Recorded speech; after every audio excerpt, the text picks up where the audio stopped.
Pag-usapan natin ang mga pangyayari kasi alam ko naman na hinihintay niyo na magsasalita ako. As always, I want to be very clear that I am not defending Martin Romualdez for the sake of defending him.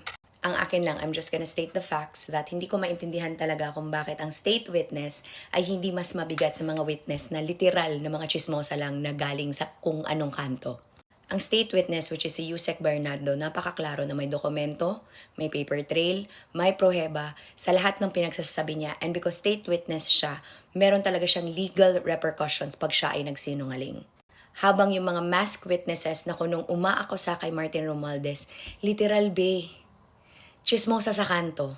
Asaan si Orly Gotesa, yung unang lumitaw na witness, na hindi nga ma-sure kung anong address ang gagamitin sa mga pag-aakusa niya. Fake pa ang affidavit niya dahil hindi naman talaga ito ninotarize ng actual na lawyer, dininay pa. At asan siya ngayon? Bakit siya tinatago? Kung talaga bang totoo ang pinagsasabi niya, bakit siya tinatago? Yung pangalawang set of witnesses, yun nga, nakamask. Maniniwala na sana ako kung may papel silang hawak. Papel lang naman ang kailangang ebidensya to prove yung lahat ng accusations nila.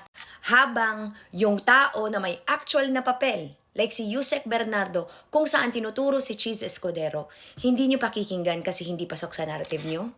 Hindi pasok ang sinasabi ng state witness kasi ipipilit nyo na ang tao na wala naman talagang link, walang papel, walang paper trail, walang kinalaman, ipilit at ipilit dahil kailangan talaga si Martin Romualdez ang may kasalanan lang. Ganyan na ba talaga kabobo ang tingin nyo sa sambayan ng Pilipino? Na dapat talaga gagalitin nyo ang mga tao galing kay Martin Romualdez para mas matanggap nila ang pinagsasabi nyo kahit puro ito kasinungalingan. Ako kasi, I really don't want to defend somebody who does not need defending. Sa totoo lang kasi it's logic. Pakikinggan mo ang chismosa sa kanto over a state witness? Diyos ko naman, alam naman natin kung ano yung dapat at ano yung tama, di ba? Pero dahil nga ginagalit patuloy-tuloy ng mga tao, 'di ba? Sinisiraan si Martin Romualdez para lang talaga hindi mai-focus ang mga totoong may kasalanan na may ebidensya na klarong-klaro naman sana. Ito lang naman kasi yung sinasabi ko, let's be realistic here.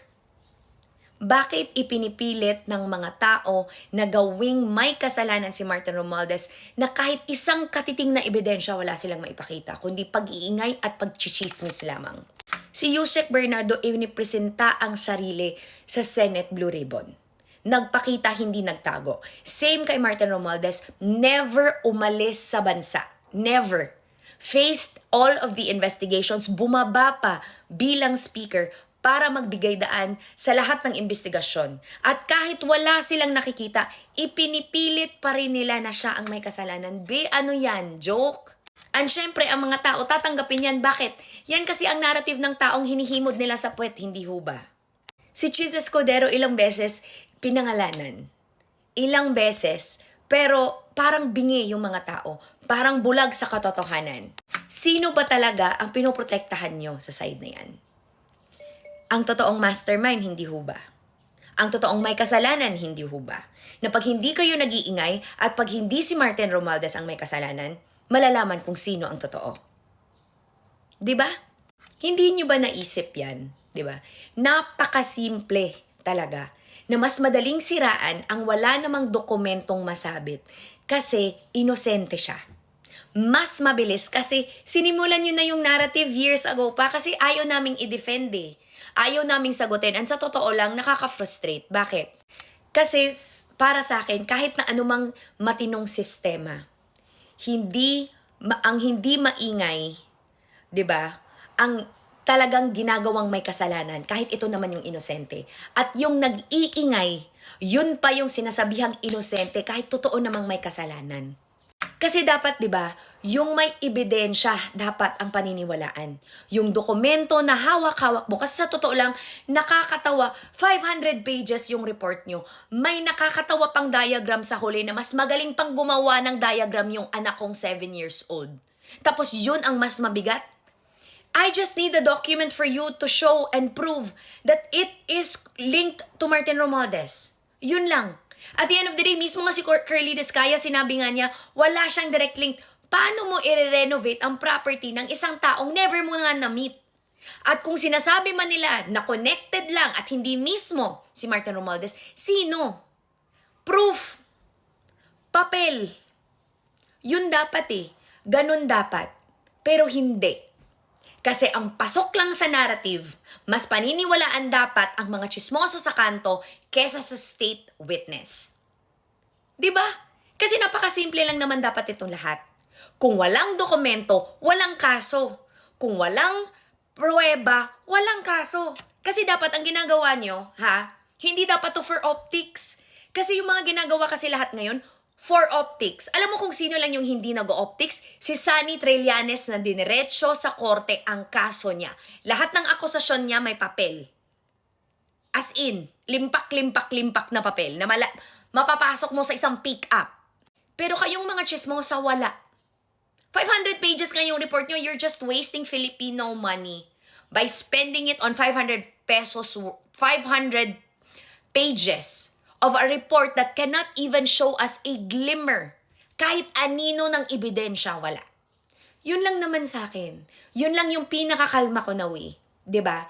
Na para sa akin, ang katotohanan lamang, 'di ba, ay pumirma.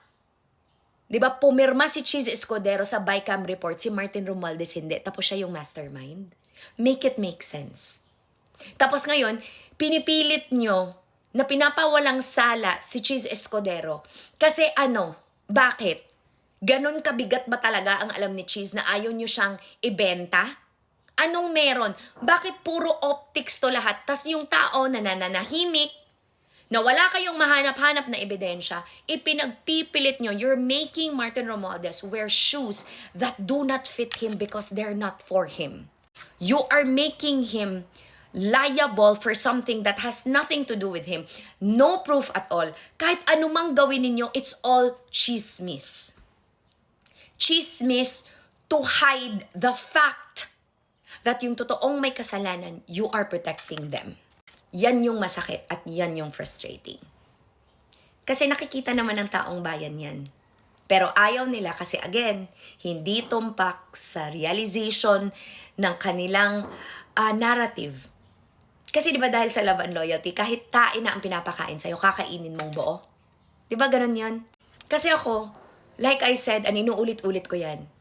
If you can find proof that Martin Romualdez is liable, outside of the ingay, outside of the chismis, outside of the witnesses that are simply wasting our time, by all means, bring it out so we can hold him liable for the things he's actually liable for. But in your case, wala. Not even a glimmer, not even a shadow of evidence to link him. Number one, he did not sign the BICAM report dahil hindi siya kasama. Number two, he was not implicated by both Curly Descaya, and he was not also implicated by Yusek Bernardo. People who actually have a hand in doing all these anomalies. What you have is a missing Orly Gotesa. He's missing. Where is he? Mike Defensor, where is he? And the two chismosas that are masked. Chismosas na narinig ko at nakita ko, you can literally ask the security guard of the Senate to do the same thing. Diba?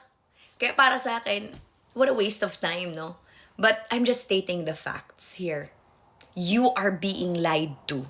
You are being lied to by the same people who are responsible for making this country a shithole that it is now. It is not Martin Romualdez's fault. It never was and it never will be. Alam niyo yung kasalanan lang niya? He did not want to defend himself.